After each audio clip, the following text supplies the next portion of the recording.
Yes. Welcome back mga ka-island. At inanarrate ko lang dito sa inyo kung ano ang nangyari dito sa L300 na aking nire-restore. Noong unang panahon,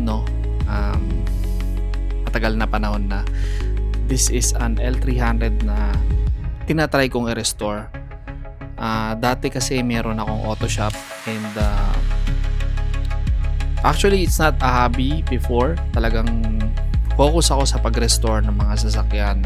So as you can see dito sa L300 na to, medyo luma na talaga siya. And yung owner na nagpagawa sa atin and na-surprise na ganun karami na pala yung bulok niya.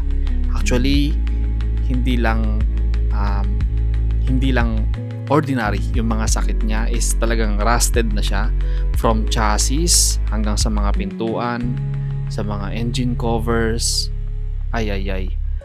Well, syempre andito tayo para i-showcase ang galing ng isang Pinoy na manggagawa na galing lamang sa YouTube University. Kaya huwag natin minamaliit ang ating mga kapwa Pilipino. Minsan gusto lang na talaga nila maghanap buhay. So ako noon, galing lang din ako sa pagbabasa, pagnood, kung ano ba magagawa ko na hanap buhay. So ito yung napili ko noon. Isa ako sa mga nagre-restore noon. Alam ko kasabay ko noon mga malalaking pangalan sa auto restoration. I will not name names, pero marami rin akong na-restore. Itong L300 na to, specifically order ng may-ari na gawin siyang ambulance. So makikita nyo talagang bulok-bulok talaga yung mga flooring niya. And out of 10, this is 8.2 if you may. Talagang biyak na yung pinto. Makikita nyo yung mga welding sa pinto niya. Tignan mo yung mga rust dito sa paligid niya.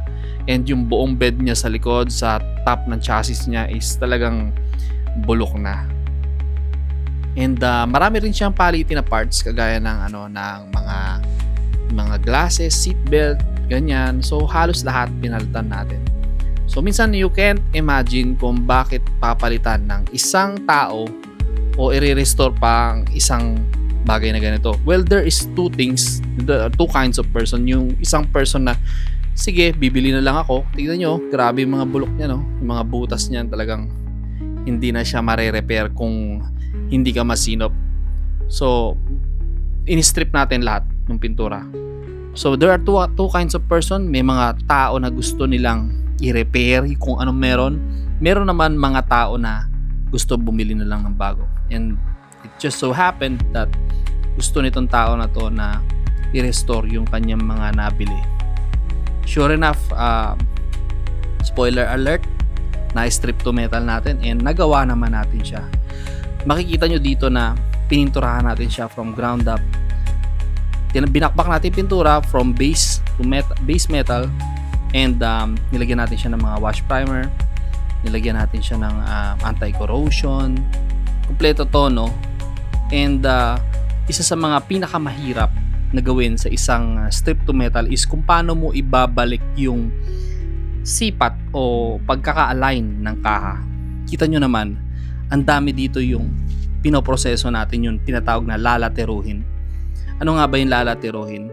Ito yung process na tayo po ay magbabakbak ng bakal and as you can see, pati bintana, mga salamin, tinanggal din natin.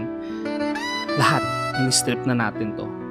Akala ko nung una, syempre hindi lahat ng trabaho pare-parehas. Akala ko nung una is hihilamusan lang natin siya. To my surprise, nakita ko talaga as in ang daming bulok and kalawang. Nakita nyo pati sa chassis niya nabubulok na. So, hindi ko rin masasabi na nakamura yung may-ari dito. Yan, makikita nyo na inuunti-unti na natin siyang gamitan ng acetylene torch para biyakin yung mga pyesa na dapat nating palitan ng bago. So, bumili tayo ng bagong lata para lang tapalan konti-konti yung mga bulok na. Tingnan nyo pati yung floorboard, wala na talaga natira. Most of the time, pati yung mga tornilyuan, tinapyas na rin namin buong floorboard na yan para sigurado pag ibinalik natin, tatagal naman siya. We cannot guarantee forever sa lahat ng mga gawa. Meron dyan mga shop na siguro kaya itong gawin, itong mga pyesa na to. Pero nung pinalitan natin to isang buong flooring, medyo challenging siya. Makikita mo bago na yung bakal niya. So hindi kagaya ng ibang mga gumagawa, no, na papatsian lang yung buong floor. Well, halos buong floor na yung ginawa natin dito. And yun nga, na-primeran na natin yung mga pinto na mga in-strip to metal natin. Natanggal na natin yung mga dapat na mga butas, mga bako-bako. Naunat na natin siya. And it just keeps piling up. Dumadami lang ng dumadami yung mga bulok. So doon sa mga bumibili po ng sasakyan, be careful sa pagbili at pagpili po ng sasakyan. At not all deals are good deals.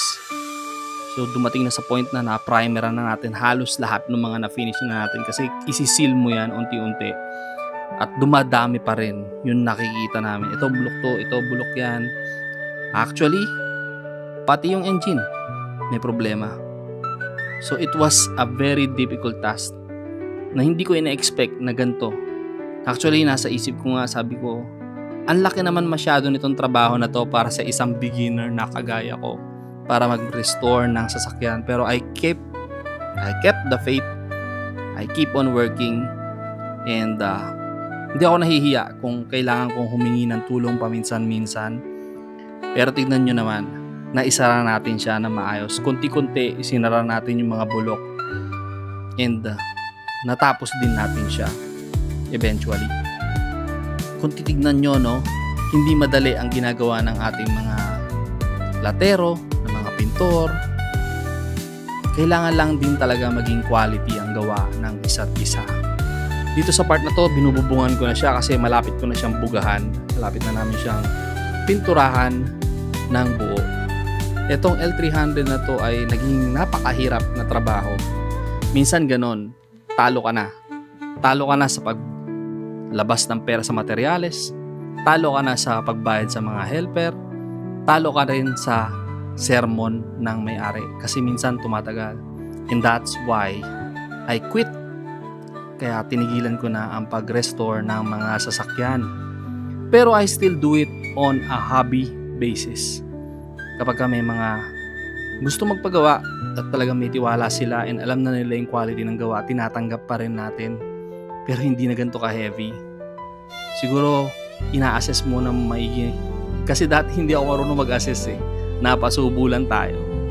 So, buga lang buga, latero lang ng latero. All in all, talagang mahirap magtrabaho bilang isang craftsman o mechanic dahil ito ay laborious. Makikita nyo rito yung bed, bulok na siya. Mga upholstery, lahat yan pinalitan po natin. Siguro sa ending, maipapakita ko yung mga pictures sa mga hindi ko mai-include. Comment down below. Huwag kayong makalimot na sana mag-subscribe para sa mas marami pang project at mga DIY tips na pwede kong ma-share sa inyo. Pero for now, dinanarate ko lang ito para makita nyo na sa YouTube marami kang matututunan o sa pagtanong-tanong sa mga kapwa natin Pilipino na hindi naman madadamot. Pwede mo sa kanilang tanongin, paano ba gawin to, paano ba gawin yan, and then mamuhunan ka lang. Imbis na dalhin mo sa bisyo mo, ibili mo ng spray paint. Imbis na pinambibili mo ng bote-bote o sako-sakong pulutan, ibili mo ng tangke na pang buga ng hangin. Kunti-kunti mong buuin yung mga pangarap mo. Tigil mo muna yung bisyo mo.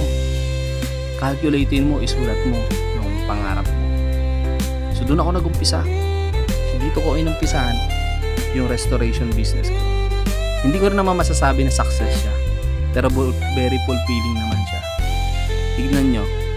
Initiman ko na yung sasakyan para makita ko kung saan ko siya lilihain maigi. Bago ka magbuga ng puti, mas maganda bugahan muna siya ng itim. Para sa isang buga mo ng puti, malalaman mo kung tumakip na kagad siya. So kung meron akong nagkakamali sa mga description ko, marami po tayong professional dyan na painter. Maaaring pumunta sila sa painter college, painter vocational, pero hindi ko po sinasabi na ako po ay magaling. Pero ang sinasabi ko po dito, lahat po tayo kayang gawin to basta tsatsagain lang po natin. Makikita nyo dito na yung bed pinaprepara na natin para bugahan po natin ang kakaibang pintura.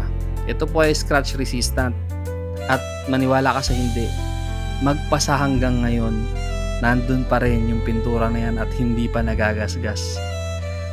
Itong ambulansya nito ay high traffic ambulance. Kapag kasi sinabing high traffic ambulance, marami po ang naglalabas, pumasok pitong stretcher. At believe me, hindi pa to nagagasgas. Ito naman yung mga pinturang ginamit ko sa labas.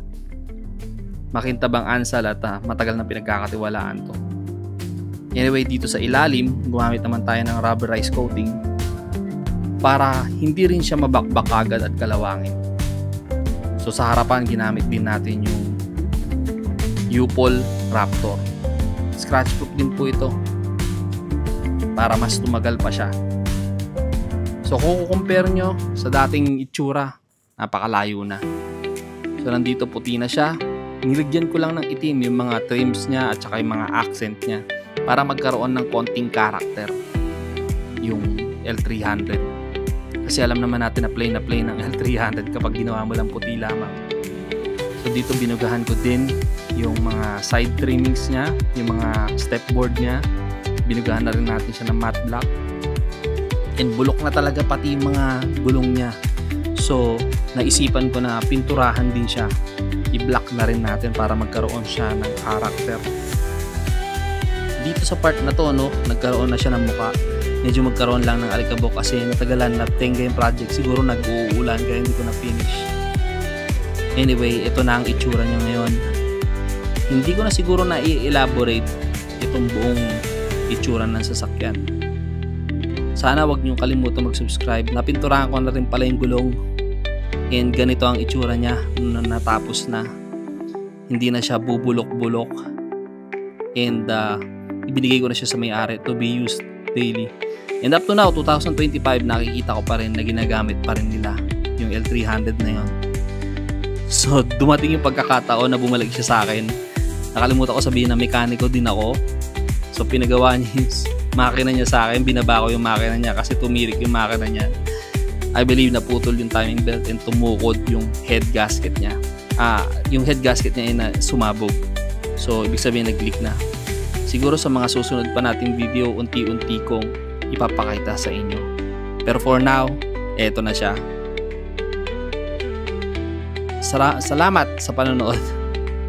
And don't forget to like and subscribe. Kung pwede mo i-share mo sa iyong mga kaibigan na tayo ay gumagawa ng ganitong klaseng sasakyan at content.